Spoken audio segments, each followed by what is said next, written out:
Hello Australia, hello Newcastle. Thank you Nicholas Lowe and thank you National Young Writers Festival for inviting us to be both here and there. We are Ognjen Rađen and Natalia Grigorinic, a collaborative pair from Croatia, temporarily living in Cleveland, United States, where we are pursuing a collaborative degree, PhD degree in literature.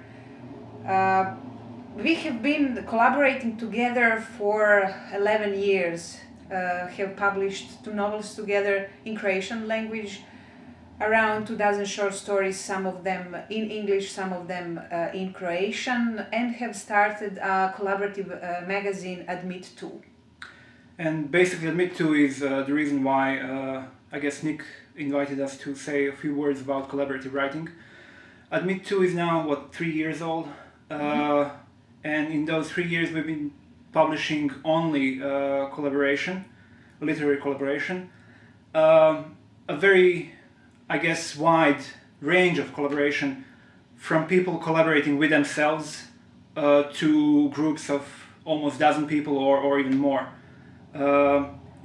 We've published around 100 now it's probably more than 100 collaborators from 3, 4, a couple continents. So this is to say to anyone who is skeptic about collaboration that it is done, it has been done, and it will be done.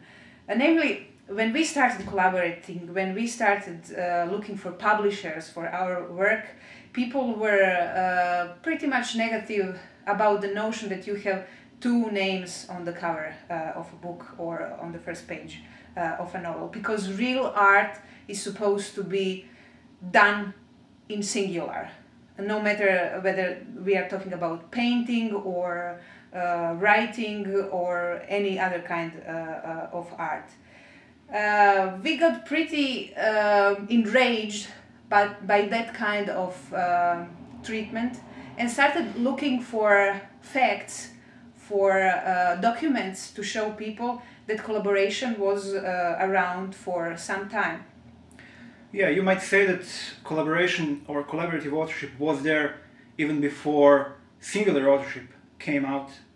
And scholars will say that author as a singular, at that time, male figure was constructed in the 18th century under the influence of Enlightenment and Romantic movement. In our experience and in our research, we have found that prior to that period, in early print culture, collaboration was predominant mode of production. Everybody, publishers, printers, editors, authors, readers, contributed and participated in authoring a work of literature. First names we found were the names of famous Russian writers, Ilf and Petrov. Then we heard of Frutero and Lucentini in Italian literature, of Three Marias in Portuguese literature, Shuttle and Redgrove in the United Kingdom, Holtz and Schlaf. But those names are probably the most famous ones. It doesn't mean that every literature has only one collaborative pair or collaborative group of authors. It only shows that there is a whole group of people who have probably been suppressed, put aside in the book of history and aesthetics because they were working together. What's probably even more interesting and what people usually react to is the fact that most, if not all, singular authors or singular geniuses also collaborated. Mark Twain wrote his first novel, The Gilded Age, with another writer. Rudyard Kipling collaborated with what was to be his American publisher. Jack London, William Faulkner, James Joyce, Jorge Luis Borges, Samuel Beckett. So collaboration existed and still exists but it is not promoted, and few reasons for not promoting collaborative authorship are usually commercial, because singular names pay or sell, singular names are more memorable, singular names become brand names in literature.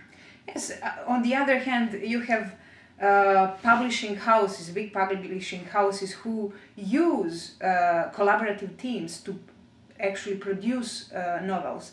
Only those novels, short stories, any kind of writing, is usually not signed but by so many names, but the myth of solitary genius is used to sell a book.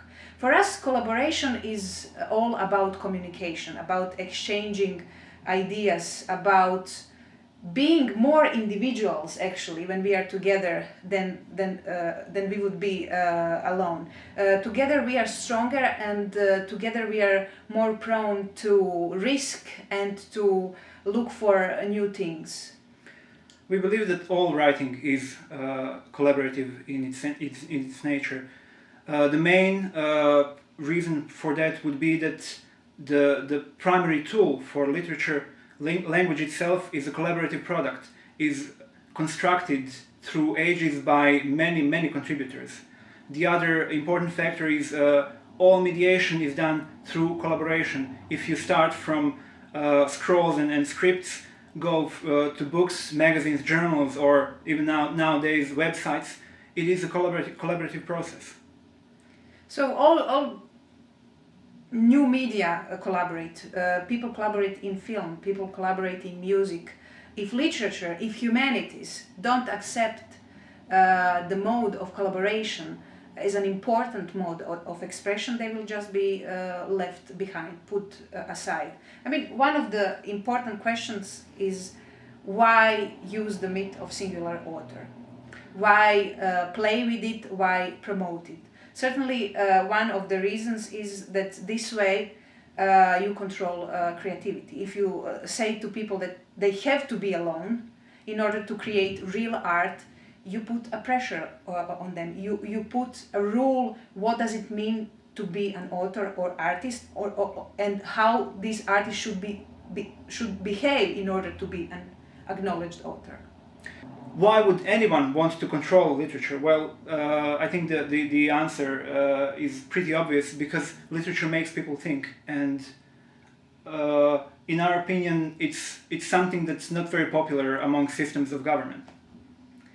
People should collaborate because it gives them strength, and because it's so looked down upon, because it's a matter of courage, and because it's a matter of invention.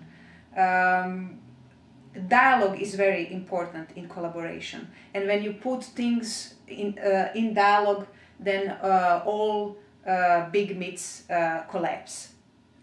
It is our firm belief that the freedom of one person should be viewed as the extension of other people's freedom, so that through collaboration you expand yourself, you become more than you can be just by being yourself, just by being alone. I mean, there are questions, what kind of collaborations are possible? There have been scholars, there still are, who are trying to sort out, to number the types of collaboration. But that question is a little bit futile, because it's like asking what types of creativity are possible. So instead of trying to number collaboration, let's try to explore them, to give that collaboration a chance to prove itself, to invent itself, and this is what we are trying to do with admit2. Yeah. So to wrap it up, I guess one point we want to make is that literature is made by real people, for real people, and that by inserting myths, by inserting illusions that serve the purposes of control, it only negates what literature is all about.